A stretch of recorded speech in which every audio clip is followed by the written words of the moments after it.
Hello, everyone. Welcome to Video Chat Now, our podcast, second one in the books. My name is Kelly Sheridan. I am here with Robin and Charlie. We have a lot to talk about today, a lot going on in pop music. First things first, we know them, we love them. Fifth Harmony is no more. R.I.P. They released about a week or 2 weeks ago, released a statement saying that they're all gonna go on hiatus, go do solo stuff, finish out. They have a couple tour dates left, so they're gonna finish those out. I think they go to like May. Yeah, and sounds then about right. After that, they're doing their solo stuff. What do you guys think about that? You know, I think they had a really good. They've accomplished a lot. They've had some good bops along the way, and I am very confident that some of them are going to really break through in the future. I mean, Camila did previously before the group officially broke it off, but I'm confident that Lauren and Normani can do just as well because they are proving themselves already. I mean, you were telling me just earlier this afternoon. Yeah, Lauren's she just announced that she's going on tour. She's joining Halsey for her Latin America dates. Mm-hmm. So she is not stopping anytime soon.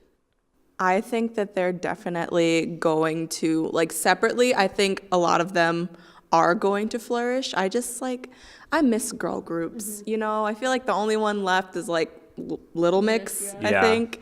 Like, I hope some more girl groups, like, rise from the ashes because I think it's, like, important. Yeah, well, I will call myself a harmonizer. I have been following Fifth Harmony since pretty in-depthly. I've been a big fan of them since they were formed in 2012.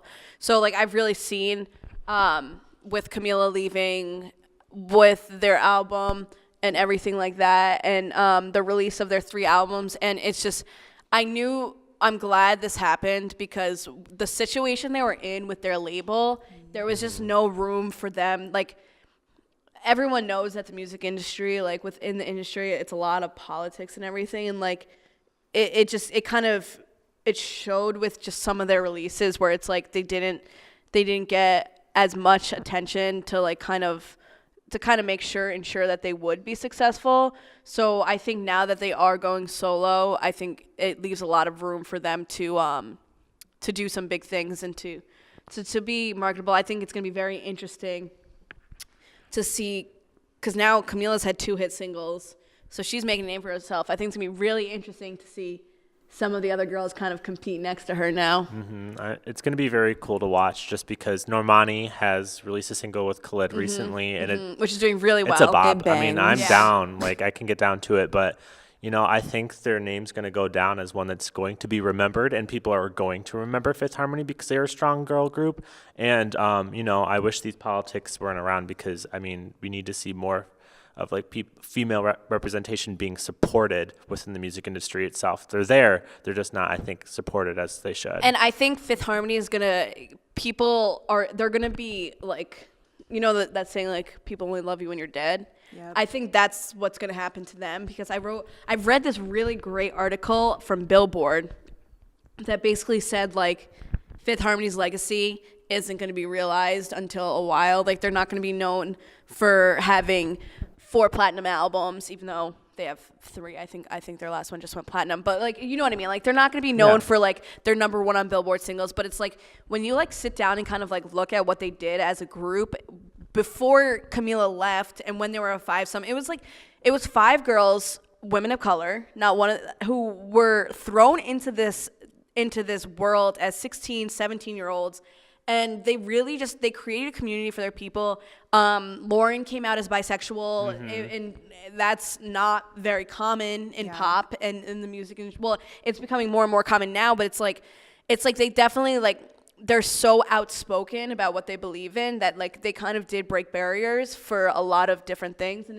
And they definitely did make their mark on pop music. And I just hope they just have, and it's good that they ended on good terms besides, like, what happened with Camila and stuff, because I just think they deserve to be successful, even whether it be as a group or in solo endeavors. Yeah, you know they defied the norms. Yeah. And, you know, I think that makes them very powerful. And in a time where people didn't support girl groups. Oh, It's for like sure. whether it be label support, general public. I mean, like look at Little Mix. Little Mix has some great songs, but they have not broken through Yeah, in the US market. Secret Love Yeah, Song not at all. Part 2. Is great, phenomenal. cry in the Black car. Magic, Black Magic, Touch, like those are some great pop songs. But it's like Little Mix. And people are saying, like I saw on Twitter, like a lot of people were saying that now that Fifth Harmony is no more, like is there gonna be room? And it's like I hope so, because I think there definitely should be a market for that, but I just unfortunately I don't see it happening, which sucks because they're very talented. Yeah, the music industry is doing something very interesting right now. I'm not seeing a whole lot, like there are very few emerging artists, but I don't see anything that's like a big like bam, like One Direction, like how like when they emerged it was huge. You know, like it feels like a lot of people are going solo and a lot of people are kind of doing their own thing, especially now that we see that with Fifth Harmony. Unless you dive into the realm of K-pop, which if you want to, hit me up for links. There's tons of groups in K-pop. Yeah, K-pop is huge. I'll leave it there. It'd be really cool to see that like really take. Do you see it happening though? I don't. Yeah. I feel like I don't know. I just feel like it's not. I just think people don't support groups anymore. I know. For whatever Groups reason. is hard. That used to be a very like late 90s, early 2000s thing for like America, especially. It was like NSYNC, Backstreet Boys, TLC, like all these groups were super, super popular. Then everyone started like breaking up for one reason or another. And now it's like for the last decade, I feel like besides like One Direction, Fifth Harmony, Exactly. Jonas Brothers? Oh yeah. I wouldn't even, That's I early wouldn't even 2000s. count the Jonas Brothers because they're more mid 2000s. But one thing I will say that was really cool is like the day they announced their hiatus, a lot of members from old girl groups like Pussycat Dolls, they were just kind of like tweeting at the girls, and they were like, "You guys like have made girl groups so proud. Like you guys should be very proud of what you did." Like which was super really cute. Yeah, That it's is cool. It's like awesome. kind of like a community in itself of girl groups, because like they've all been through it too, so they know it's tough. So we'll see what happens. I mean, Normani is already this segues into the next thing to talk about. Normani has a song with on the Love Simon soundtrack, Love Lives, which is doing really great. I know we talked about. What do you guys think about that soundtrack altogether? I am obsessed with that soundtrack.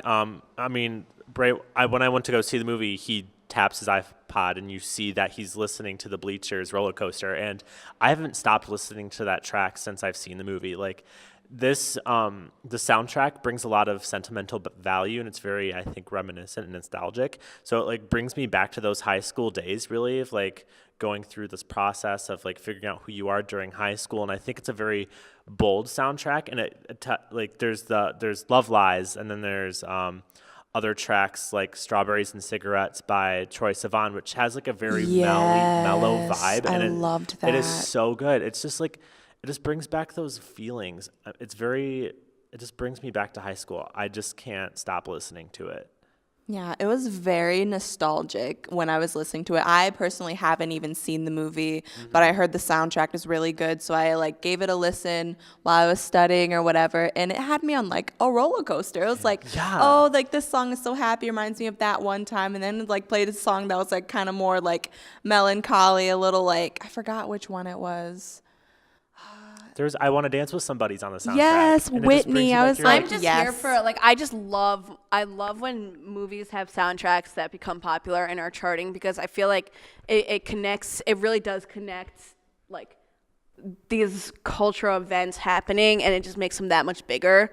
Because like I mean, like Love Simon, and we have like the Black Panther soundtrack. Those are all very big cultural movies that are being talked about. So it's like the fact that you have something to go with it, that pair with it, it makes it so much bigger. And like I think it really the reason they do so well is because people, when they watch a movie and they enjoy the movie, they want to re-experience it. And with a soundtrack like that, they're able to just listen to it on their iPod on their walk to class. I completely so agree. it's like I'm here for those, and I was very happy to see both Love, Simon and the Black Panther like promoting their soundtracks. These are two movies that we needed. Like are huge. The LGBT community needed to see Love, Simon. The Black and African communities needed to have the Black Panther mainstream movie. too. It's mainstream. It's become normalized, and I think that the albums, like with Love, Simon's album, it brought everyone back to those high school days like it was supposed to. For the Black Panther soundtrack, it had those cultural vibes to it. They brought actual African artists into the album. That. Yeah. And they had hip hop, they had rap, they had all sorts of celebrated music in the Black Panther soundtrack, and I think it made it so much more powerful. Yeah, the Black Panther soundtrack, for me, it was just like Kendrick. He's incredible no matter what. Like you knew it was gonna be something powerful, and I haven't seen the Love, Simon. I haven't listened to the Love, Simon soundtrack because I haven't seen the movie. So I've heard a couple songs here and there, but I wanted to make sure that I like saw the movie first so I could experience the songs like in their context first. And I did the same with Black Panther, and just like that scene. I had heard the song on the radio, but like the scene when they're going into the casino, like the underground casino gambling area, and it's just like you have Kendrick bumping in the background, and you're like this is intense, like you're right there and stuff, and then it makes the movie so much more, you know. I think artistically wise, Kendrick just really took his time with this album, and like I can tell it was very like meticulous, like every single thing, every single beat that he had, and like every song was just like very meaningful. Like I don't know, like you can just definitely tell when somebody takes their time with a piece of art that they like really want to like do well. Yeah. And I think he definitely did that. It's really interesting to me because I kind of, for both of these soundtracks, I saw a similar theme because there was the Bleachers and Jack Antonoff with Love, Simon. There was Kendrick Lamar with Black Panther. I love it when artists do that, like Phil Collins with Tarzan. Yeah, it's like they represent the entire movie. Phil Collins did that with Tarzan, okay? That was one of the best soundtracks out there. No, totally. And it's like, yeah, I totally agree with you because it's like, you know that, like, Kendrick has a very specific sound. Yeah. So do the Bleachers. So it's like, you know that these soundtracks are going to be, like, Kendrick heavy, and you know it's going to be that style, but then you have, like, sprinkles of, like, other things, but like it's very similar to like it's similar to like if Lin-Manuel Miranda created something. Correct. Where it's like, you know that this is his entire vision and he's gonna drag people in to create that vision. The Bleachers did with Love, Simon, and that's what Kendrick did with Black Panther. Definitely. So it's like, I feel like it's important to have that because then the soundtrack in itself and its entity, like it becomes a body of work instead of just a lot of different little pieces coming together. You know what I'm saying? I completely agree. And the video with SZA was gorgeous. All of it. There's a lot of controversy with that video as well. Really? Because I think there's an artwork shown in the video, and they didn't get it okayed by the artist, and the artist is trying to sue because she didn't give permission at the beginning. So like there's a lot of controversy going with SZA, Kendrick, and the artist of the artwork. So there's like a lot going on with that, but I guess we're gonna see where that goes. So who knows? Okay, what else do we have? We have some new releases coming out: Panic at the Disco and Jack White, Shawn Mendes too. Yeah. What do you guys think about that? I'm happy for Panic. Yes. Always a big fan. It sounds a lot like their last album. Really? I haven't heard the new song yet. Yeah, they have two. He just dropped 2 singles. Just out of nowhere. Out of nowhere, and was like, "My album is releasing this summer. Check it out." And we're like, "Okay." I'm feeling a lot of vibes because now it's just him, I believe. Okay. So, I mean, they're good songs.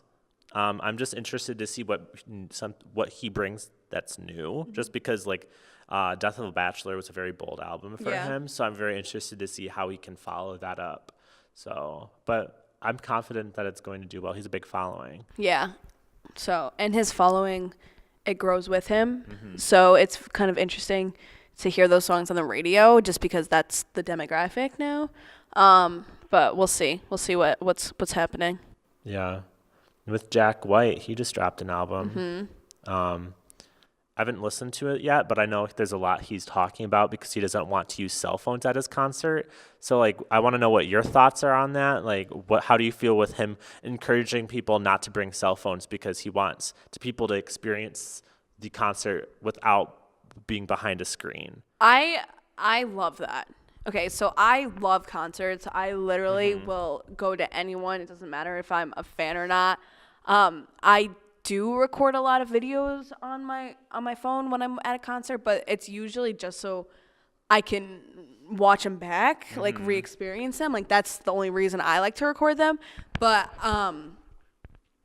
I totally am with that. Like what's his name? Maddie from 1975.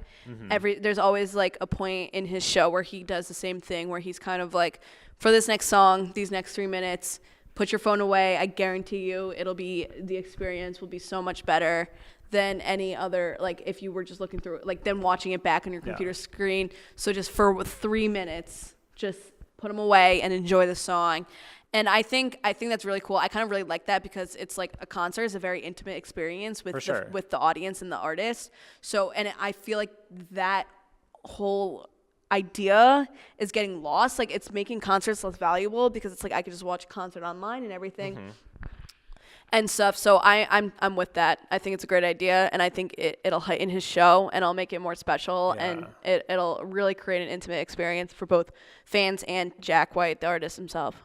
Do people actually like sit there and record an entire concert on their phone? Yes. Because when I'm at a concert, like I might have my phone out and like record what's happening for maybe like a max 2 minutes before I'm like swept up in the whole concert like experience. Like usually if I've like paid money to see a show, it's probably one of my favorite artists and I'm like losing my mind the entire time. Like I don't have enough emotional stability to like reach for my phone and like record like at the moment. I think it's just it's a sign of the times. Yeah. Everything is just has to be on social media. Everything has to be in your Snapchat story.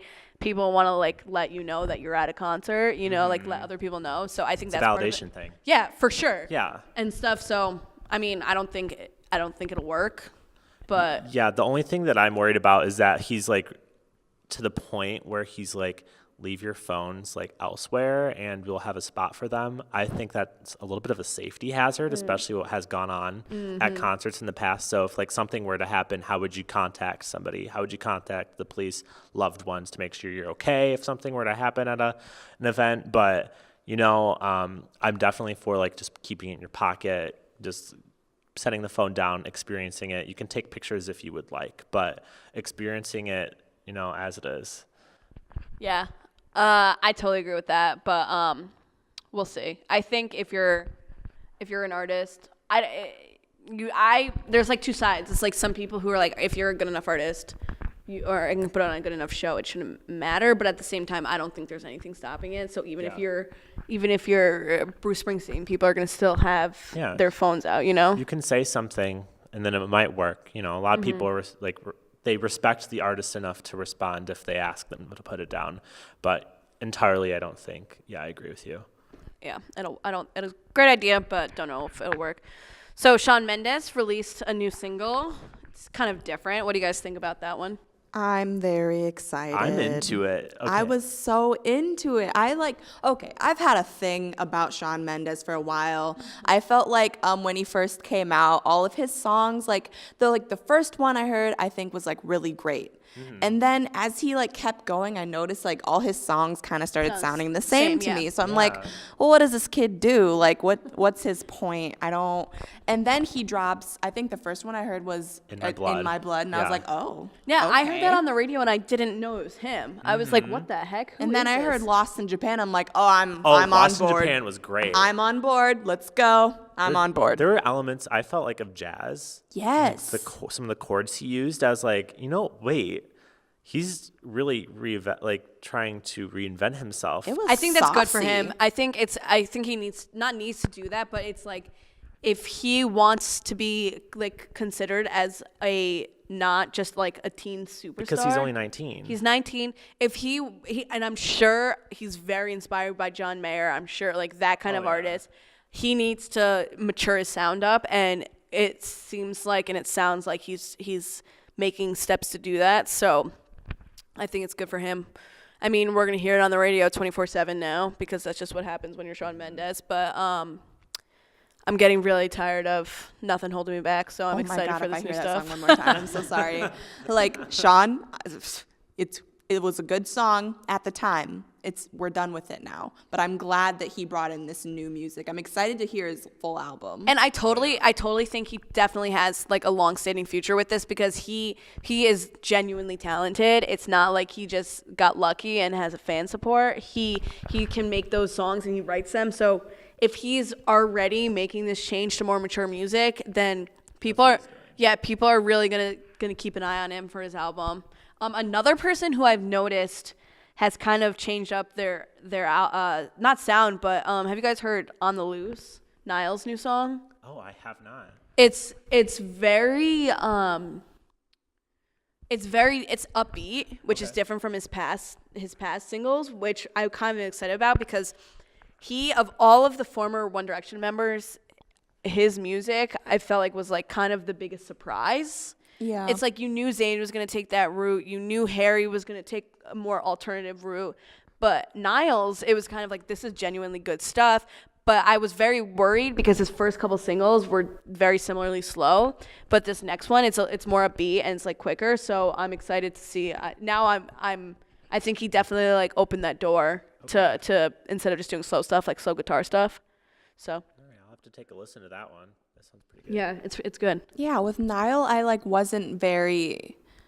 I didn't really know what to expect for him after like One Direction took their hiatus or whatever.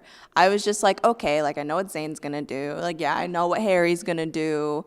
Liam, I'm also been surprised by his stuff. I haven't. Really? I mean, I didn't know. I'm not surprised. He's making just typical pop music. That's fair. But Niall, I was just like, what's Niall gonna do? Because Niall's my favorite. So that's what I was worried about. I was Team Niall all the way, for sure. I was Zayn and Harry all day. Yeah. I can't choose one now. I mean, Zayn, I mean, come actually, on. I would probably pick Harry now. Zayn Yeah, Harry is the after he best cut the looking. hair, Yeah, Zayn, it's been a while since Zayn released something. Zayn hasn't done anything in a while. Oh, he's working on it. Oh, he's working on it? I like. Him and Gigi broke up. What do you guys think about that? Oh, I did not know that. Yep. She's tattooed on him. So is Harry from Little Mix. He needs to stop doing He that. needs to stop doing that. Zayn, stop doing Was that. oh, God. No more. But yeah, I mean, they're doing well for themselves. So what else we got? Cardi B debut album announced. I feel like it's just gonna be absurd.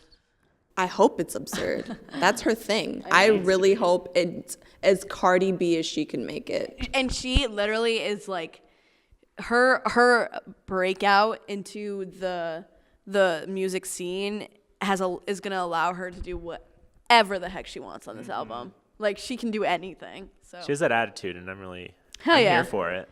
She doesn't care if you don't like it. So No, she's very genuine, and I really do think that this isn't an act. This is just literally It's Cardi B. It's Cardi B. Like she was like a reality TV star before she like got really big in music, and her fans like know who she is, and her real fans are very ride or die. So I think whatever Cardi B puts out in this album, it's going to be successful, just purely based on the fact that her fans are ride or die. But even the general public loves her. Yeah, So for it's sure. like Cardi B is she's it right now. So we'll see. We'll see what happens. Okay. I'm excited. What about Nicki? Nikki, what do you guys? I'm ready. I'm waiting for the album. She's been working on It's it been for a like while. a long time. I just want her to drop it already. Do you think they're going to like go head to head and there's going to be this big thing? Do they have beef?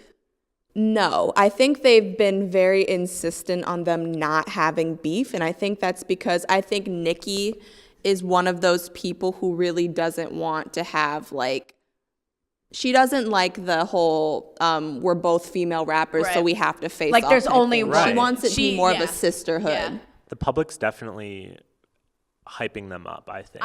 I mean, if they can go hand in hand.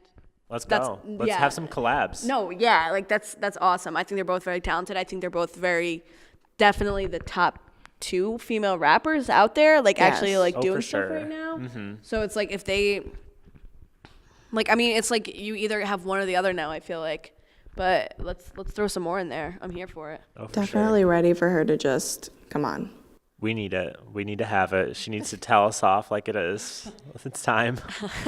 Exactly. All right. Well, I think that's it for this episode of Video Chat Now. We'll be back next month to give you everything you need to know about the industry, music, everything. Make sure you subscribe, like our Facebook page and YouTube.